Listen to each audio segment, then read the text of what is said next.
Sarah makes $55,000 a year. She has a college degree, she has a stable job, she pays her bills on time, and she has $9,000 in credit card debt that she cannot seem to escape no matter how carefully she budgets. Last month, she paid $280 toward her credit card. Her balance went down by $40. She is not bad with money. She is trapped in a machine that was specifically designed to keep her exactly where she is. There are over 1.1 billion credit cards in circulation in the United States right now. That is roughly 3 cards for every single American adult. The average household carrying credit card debt owes around $10,000, and the total American credit card debt just crossed $1.3 trillion for the first time in history. These are not numbers from a recession. This is not a crisis moment. This is just Tuesday in America. And yet the credit card industry made over $130 billion in interest and fees last year alone. Not from revenue from merchants, not from card processing, just from the interest and fees paid by people like Sarah who are trying to pay off a balance that never seems to move. That gap between how much borrowers owe and how much the industry profits is not a coincidence, it is the business model. To understand how the trap works, you need to understand one elegant and ruthless mechanism. It is called compound interest, and the credit card industry has turned it into an art form. Here's how it works in plain terms. You borrow money, you are charged interest on that money. If you do not pay the full balance, the interest gets added to what you owe. Next month, you are charged interest on the original amount plus the interest from last month. Then that total gets interest added to it, and so on, forever. It sounds simple. It is simple, but the speed at which it moves is where most people get caught off guard. The average credit card interest rate in America right now is sitting at around 22% annually.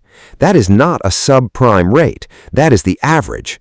Some store cards and entry-level cards charge 29 or even 30%.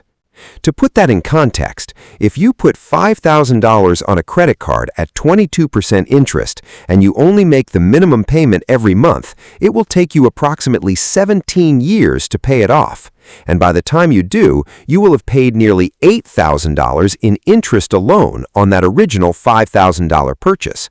You will have paid for the thing almost 3 times.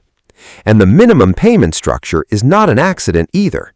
The minimum payment is specifically calculated to keep you in debt as long as mathematically possible, while still appearing to be a reasonable and helpful option. Here's where the design becomes impossible to ignore. Credit card companies do not want you to default.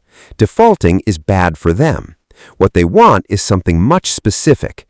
They want you to carry a balance indefinitely, paying just enough each month to stay current, never quite paying it off, always owing, always generating interest.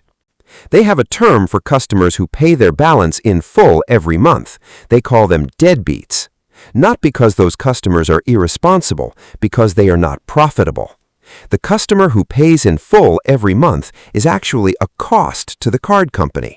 They get the rewards, the purchase protections, the fraud coverage, and they pay 0 interest. The company makes a small interchange fee for merchants, and that's it. The profitable customer, the one the entire system is built around, is the person carrying a balance, month after month, year after year. And the system is extraordinarily good at creating and keeping those customers. Think about how a credit card offer actually reaches you. The marketing language is carefully engineered. 0% introductory rate, cashback rewards, points, miles, sign-up bonuses, travel perks. The pitch is always about what you get, never about what happens after the introductory period ends and the rate jumps to 24%. The rewards programs in particular are a masterpiece of behavioral psychology. When you earn points for spending, your brain registers the purchase as a net positive. You're not just spending money, you're earning something. The friction of parting with money, which is a real psychological barrier that naturally limits spending, is almost entirely removed. Studies have shown that people spend between 12 and 18% more when paying by credit card versus cash, not because they're reckless, because the psychological design of the product makes spending feel different from spending. McDonald's ran an internal study years ago and found that the average transaction size went up by 47% when customers used credit cards instead of cash. They weren't selling more food necessarily. They were selling more expensive food to people who felt less financial resistance because plastic doesn't feel like money leaving. Now, here's the layer that rarely gets discussed. The credit card industry is one of the most heavily lobbied industries in Washington.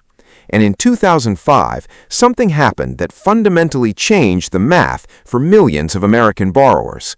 The Bankruptcy, Abuse Prevention, and Consumer Protection Act was passed. The name sounds like it was designed to protect consumers. It was not. It made it significantly harder for individuals to discharge credit card debt through bankruptcy. Before 2005, bankruptcy was a genuine safety valve for people who had fallen into unmanageable debt. After 2005, that valve was largely closed. The bill was written with heavy input from the credit card and banking industry. It passed with bipartisan support, and almost immediately after it was signed into law, several major credit card issuers raised their interest rates. The timing, once again, was not a coincidence. Zoom out for a moment. When $1.3 trillion is locked in high-interest credit card debt, that money is not being saved. It is not being invested. It is not going toward a down payment on a house or a retirement account or a small business. It is being slowly extracted, month by month, in interest payments from working and middle-class Americans and transferred to the balance sheets of financial institutions. This is not a small side effect of the consumer credit system. It is the primary function of one of its largest components. And the people most affected are not the financially irresponsible. Data consistently shows that credit card debt is concentrated among people who used cards to cover genuine emergencies, a car repair, a medical bill, a period of unemployment, a broken furnace in January. The trap does not catch people who are reckless with money nearly as often as it catches people who simply ran out of options. The average American has less than $400 in liquid savings available for an emergency. When something goes wrong, and something always eventually goes wrong, the card comes out, the balance goes on, and the interest clock starts ticking at 22%. Here is the quiet absurdity buried in all of this. The Federal Reserve sets interest rates. When the Fed raises rates, borrowing becomes more expensive across the economy. Mortgages, car loans, business loans. The idea is to slow spending and cool inflation. When the Fed cuts rates, borrowing gets cheaper and the economy speeds up. Credit card rates go up when the Fed raises rates, quickly, reliably, within weeks. Credit card rates go down when the Fed cuts rates, slowly, partially, sometimes barely at all. Between 2022 and 2023, the Federal Reserve raised rates by over 5 percentage points. Credit card rates jumped almost in lockstep, jumping from around 16% over 22%. Since then, the Fed has begun cutting rates. The average credit card rate has dropped by less than 1 percentage point. The mechanism works in one direction far more efficiently than the other, and the direction it works most efficiently in is not yours. So here is where we land. A product designed to feel like a benefit while functioning as a debt trap. Interest rates that move up fast and down slow. Minimum payments engineered to maximize interest extraction. Bankruptcy protections that were quietly dismantled, and $1.3 trillion in balances carried by people who mostly just needed a financial cushion that the rest of the system never provided them. Sarah is still paying her $280 a month. Her balance is still barely moving. She has not done anything wrong. She has done almost everything right. The question worth sitting with is this. When a financial product is engineered this precisely, this profitably, and this consistently against the interests of the person using it, at what point does a society decide that the design itself is the problem? Nobody in Washington is rushing to answer that question, and the interest keeps compounding.